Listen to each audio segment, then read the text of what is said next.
Grant Robertson. Chair, in fact. Thank you, Mr Chair, and I'm pleased to take a call on the committee stages of the Radio New Zealand Amendment Bill. As our colleague Gareth Hughes has just said, it's had a glacial run through the House as the government's thought carefully and considered whether or not it still wants Radio New Zealand, you know, and to have that conversation inside the caucus. I'm sure there would have been a few National Party caucus members probably arguing to say we should hock off Radio New Zealand, but they managed to get themselves through that and finally get themselves back to the House. Yeah, Chris Bishop's laughing in that way that people laugh and they go, oh, he knows, he's worked it out.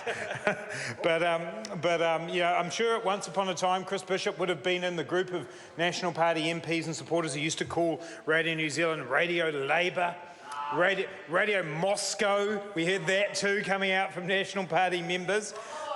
Oh, he loves it. He's even calling it by the right name. Well done, RNZ. And look, Mr Chair, I want to say at the outset that I probably represent the electorate most closely affiliated with Radio New Zealand, and we've actually, over the course of this bill's life, I've run two separate public meetings on the future of Radio New Zealand. They've been well attended, and there's been a very strong spirit of support for Radio New Zealand. And at one of those meetings, the Chief Executive, Paul Thompson, attended, and I do want to give him credit for having got out there and talked to New Zealanders about the future of Radio New Zealand, about how it's going to continue to adapt to the changing media environment. And I want to echo the comments that other speakers have made, that in the circumstances, Radio New Zealand has done incredibly well at diversifying its delivery platforms, at taking on new technology, at keeping up an incredibly good service for New Zealanders as a public broadcaster, and they deserve huge congratulations for that. They've been innovative and they have stuck to their mandate to be a public broadcaster. But, Mr Chair, we cannot look at this bill and the principles of operation of the bill of Radio New Zealand and the Charter of Radio New Zealand without reflecting on the financial circumstances it finds itself in today. Now, I became a Member of Parliament in 2008. And between then and now, a very good year it was to become a Member of Parliament, and between then and now, my salary's gone up by around about 20%, give or take. I know, it's a tough thing to say, Mr Chair, but it has. We've been very well served here. In that period of time, Radio New Zealand's funding has frozen. It hasn't had a single extra cent in that time. It has not had the recognition that costs have increased. All sorts of costs have increased for Radio New Zealand, ranging from salaries through to the technical specifications of their equipment, through to the programs that they buy in from overseas. Not a single extra dime from this government to support the public broadcaster for New Zealand.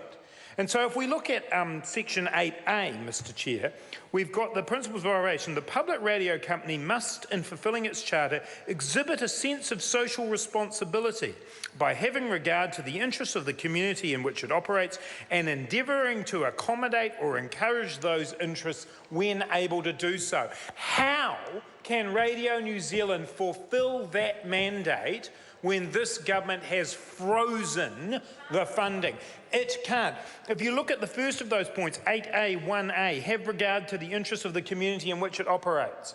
When I grew up in the city of Dunedin and I was an annoying student politician, there were 3 Radio New Zealand reporters who covered what happened in Dunedin.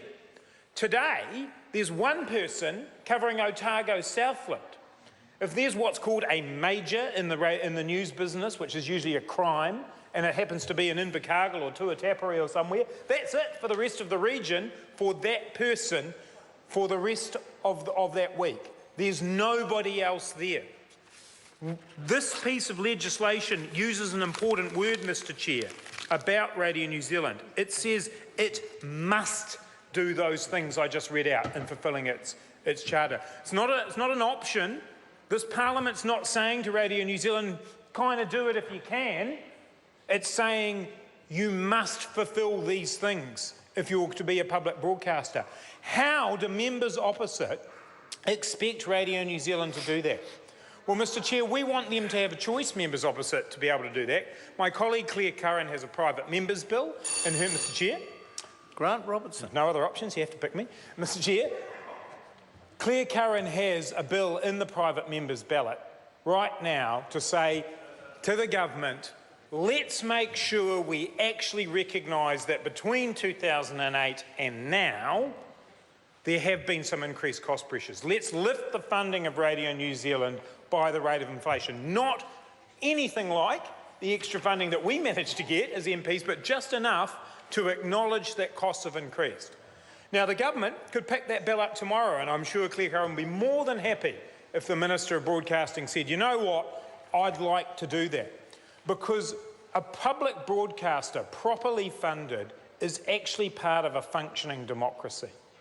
And I think my colleague David Cunliffe interjected before to say that Radio New Zealand had been deliberately starved. And I think that is the only conclusion that we can draw, that this government does not want a fully functioning public broadcaster that will hold it to account.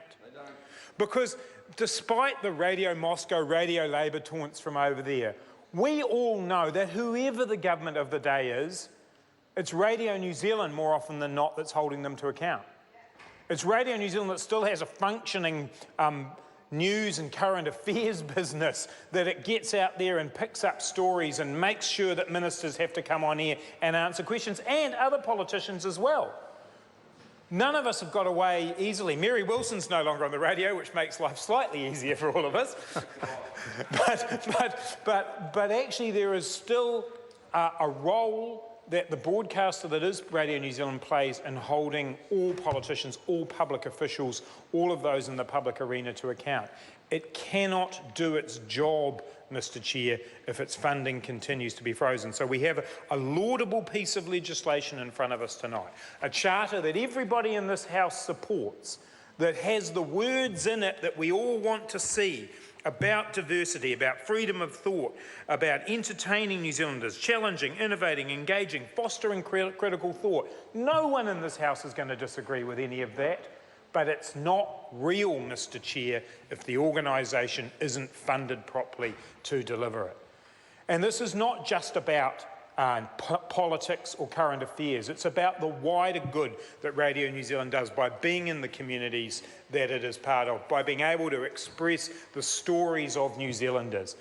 We support this piece of legislation, Mr Chair, but we call on the government to do the right thing and actually fund our public broadcaster, Radio New Zealand, to play the role that it should play in our community.